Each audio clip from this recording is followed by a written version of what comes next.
see. Well, we could probably get it worked out. Yeah, it's running. Well, let me ask you this. Both of you. Yep. When you and Tom Bloomquist started the Conservative Party, what was your motivation for that? Motivation was to allow the people representation, which we did not have at the time. We still don't have. Well, wasn't that when Gilmore was trying to come in and take over all of Ocean County? And That's the rest correct. Of the eastern side of the state. Tom was originally, he was the Ocean County chairman of the Republican Party. Gilmore was incoming when he left the party. And he left the party. Oh, he left it cold. He left it cold because they were just doing so many things that he couldn't stand and couldn't stomach. He had to do something. Well, he took a lot of good people with him. I'll ask you a question. How did Eugene get involved with you guys? Just by chance, because we were working with a number of other people throughout the state, and we were working with Renee Steinhagen and the Apple Tree Foundation and stuff for better government. And Eugene was recommended to us. He spent his life doing nothing but voting machine politics, so I'm not surprised. With Frank Askin and everybody else, and this is what we did. You know what? Forget And it. from there on, Forget it. No. And then I we said, ran up such a huge bill with Eugene, we had to adopt him.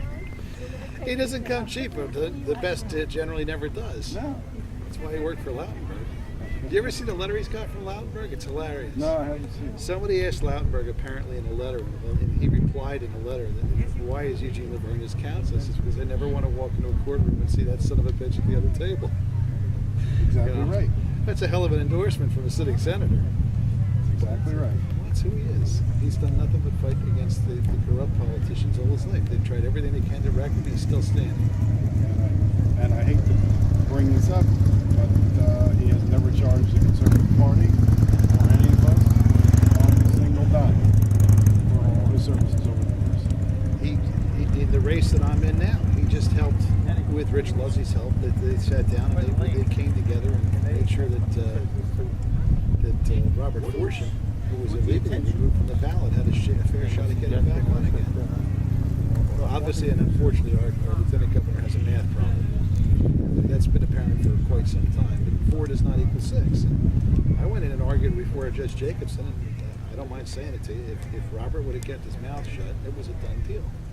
He gave them the daylight to further delay him by treating it as an appellate case, and that way Judge Jacobson didn't have to make an unpopular decision. She's been nothing but fair with us, but she's not going to give you a break because that's an unfair advantage. She won't do that. She's been nothing but fair. Straight arrow, straight down the middle of the court, so to speak.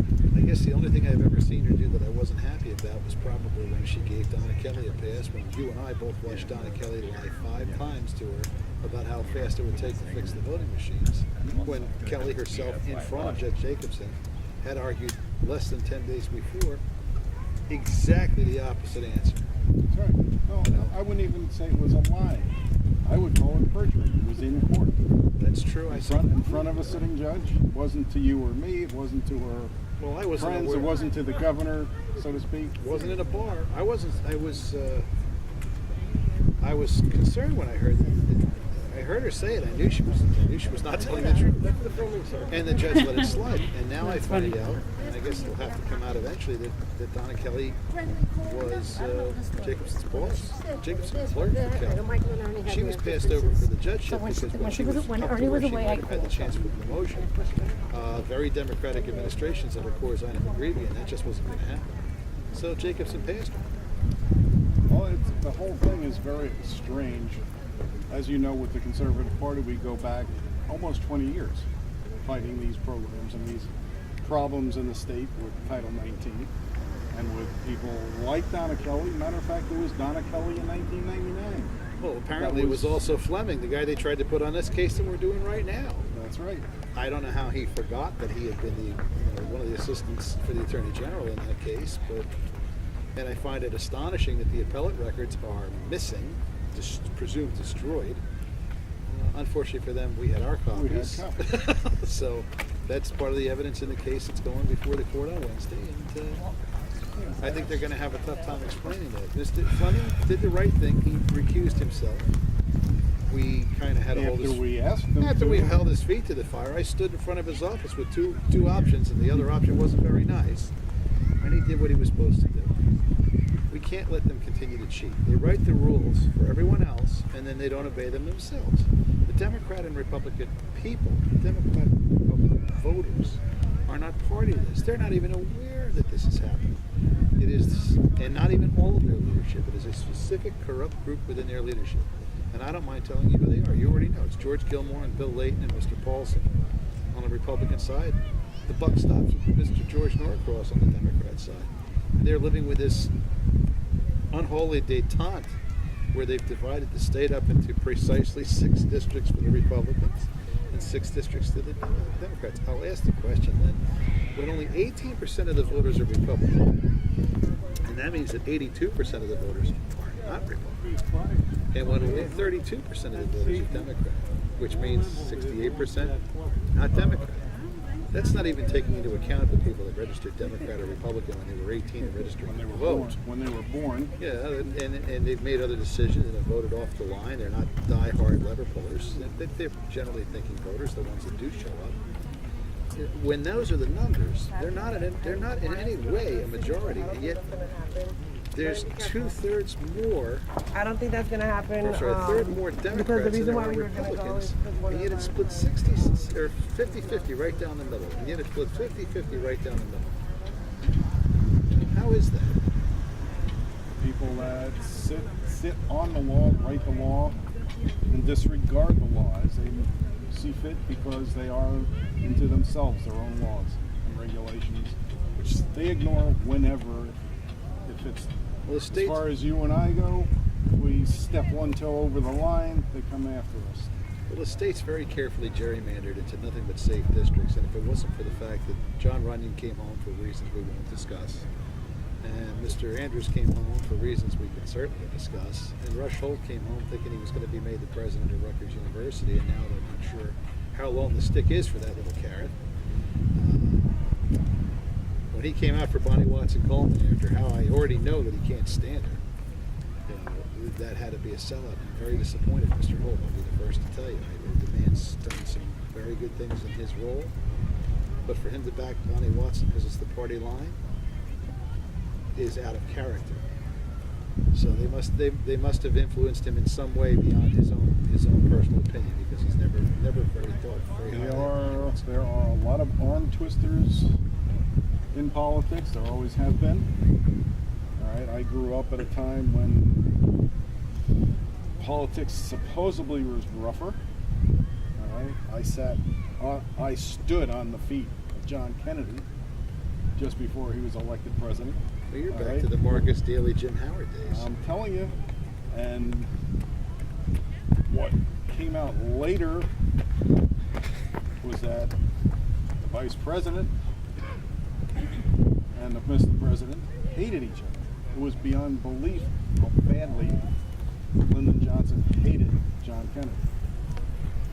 That was All right? that. Even after Speaking Kennedy of- went to his grave, Speaking of an Johnson unholy cursed him. alliance. Johnson was a proverbial arm twister in a sense. That's what he did. And I mean literally. He would go up to you, he was 6'4", somewhere around there, and he would think nothing about grabbing your arm and twisting it behind your back. Well, we have a guy locally down south that tries to play that ball game, Chris Connors. As you know, my hands are crippled. He decided to be a hard guy and pretend that he was going to give me the macho handshake. And I politely whispered to him, if you do that again, I'll show you your teeth without a mirror. And Chris was such a nice guy. I know him. I ran against him and his father. His father was a 20 decent years guy. ago. He's not his father. Well, look what you've got in Newark. You've got Donald Payne Jr. running. Donald Payne Sr., don't get me wrong, not a top performer, but a good man. Jr. is a lever puller. He does whatever the Democrats tell him to do. He doesn't do what the people tell him to do or ask him to do. He's nothing but a yay vote for whatever George Norcross tells him to do. You have to understand, it's either their way or the highway. There is no alternative. If you want to be in politics, you want to have power, you have to go along with the Republican and or Democratic machines, which are actually one and the same at this point. New Jersey. Well, it's two crooked horses run by the same I was stables. going to say, somebody used to tell me that there were just the left and right wings on the same chicken. That's funny. I like that one. I'm going to That's steal that one. Pretty much what it is. Well, you know, they know there's no alternative like us. well, there There hasn't is no been. independence.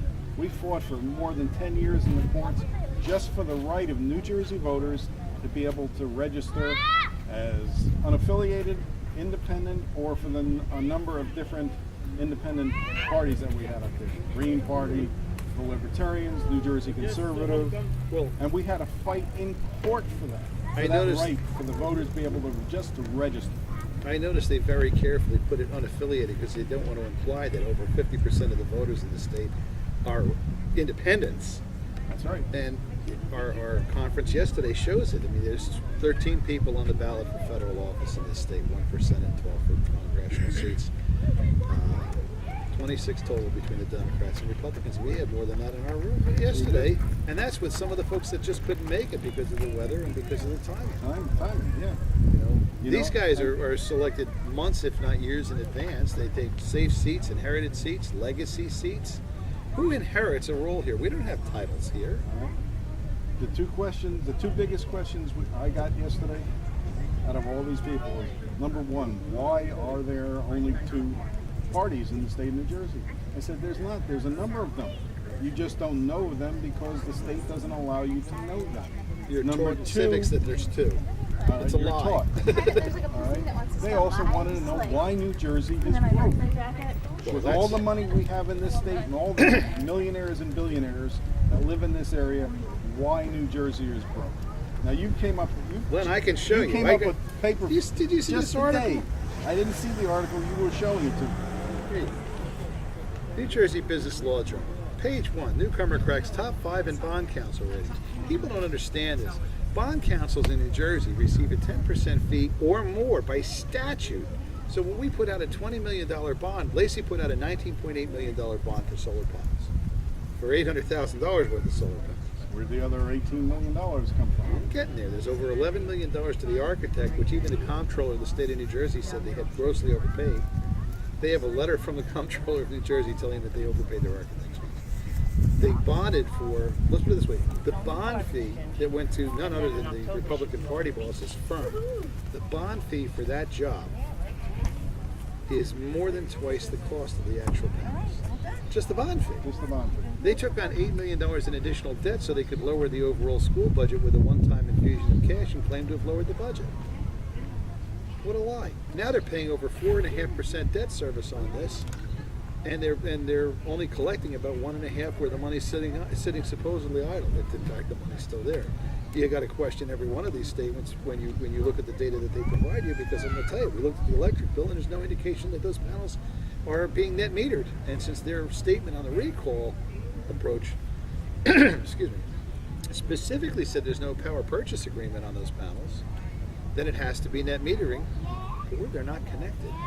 Now, you know I live in Delanco, where we just lost the Dietz and Watson plant because of fire. Now, the reason they had trouble fighting that fire, it didn't start with the solar panels, but those live solar panels that couldn't be shut off from the ground due to an error in the engineering and the design were the reason they couldn't fight the fire right away. You can't start pumping water onto the roof of a building that's got nothing but charged capacitors on the ceiling. It's going to short to the nearest ground, and you don't want to be part of that circuit. Not at all. They had to almost had to let the building burn until the sun went down. They're trying to ground it with water, hit the panels with water. They finally were able to get somebody to shut them off. I hate to be the engineer on that building. Well, I know the guy that did the cleanup on it. They got a hell of a mess over there. He's one of our supporters, incidentally. It's funny. You look at the different situations. We have so many issues in this state. We talk about environmental issues like the Pinelands Environmental Commission. Christie's trying to stack the deck so he can get his pet projects done for his buddies. They talk about this pipeline over and over and over again. The pipeline's not about the pipeline. The pipeline's about the ability to grant a memorandum of agreement from the Pinelands Environmental Commission through a government agency to a private entity. Because once they've done it once, they can't really tell anybody else no. So if they can sucker the public into letting this one action take place, and it's funny too, because when the protesting was going on about this, the union was there fighting for their jobs and the pipeline to go through because it was supposed to benefit them, and of course nobody was telling the union guys that it was a 14-month shortcut. So they were fighting for less work. Now, when I brought it to their attention, I guess you know who's supporting us now. You work on work. See, That's just incredible. and now we have our buddy, my opponent down there, that's telling everybody that the local unions are supporting him. No, it's union locals. They're just not local locals. You know, he had a picture taken the other day with the guys from Norristown, Pennsylvania, because the guys from Bordentown, 6 miles up the road, don't pack him. You know, and not a flattering picture. That's another story. Did you see that one with the orange suits? Oh boy. He looks like he's about to take everybody out on a little jaunt on 295 to stab trash. What? My At heavens. least it would have done some good. Well, you know, we can have some fun with him at that. This is, you know, people don't understand what this is, and when you have 5 legal companies that get 95% of the Wolf and business. Wolf and Sampson gets 46% of the bond business. If you go here to page 2. Wait a minute, Wolf and- did you say Samson? Yes, that's Sampson. The head of the The head of the New York Port Authority that just got canned removed. Yeah. because it did what George Washington Bridge scandal. Are you kidding? $2.234 billion. 2,234 million. That's 2.2 $2 billion. billion. They got a 10% bond fee on that, and their market share is 44.6%. Even all the way down here, there's only a very limited number of bond firms that are allowed to issue these bonds, and if you look at the names, there's no surprise as to who they are. It's all the Republican and Democrat Party bosses. Even down here to the guys, Capehart and Scatcherd, who represent Burlington County's Republican Party. Capehart and Scatcherd, at the bottom of the list, is still jinged out for $1.7 million this year in free money for basically hitting print on a 300-page document. On a 300-page document, it is boilerplate. All they have to do is fill in the data and set it up. No. And they've been trying to hide it for years. If you remember, I used to live in Ocean County many years ago.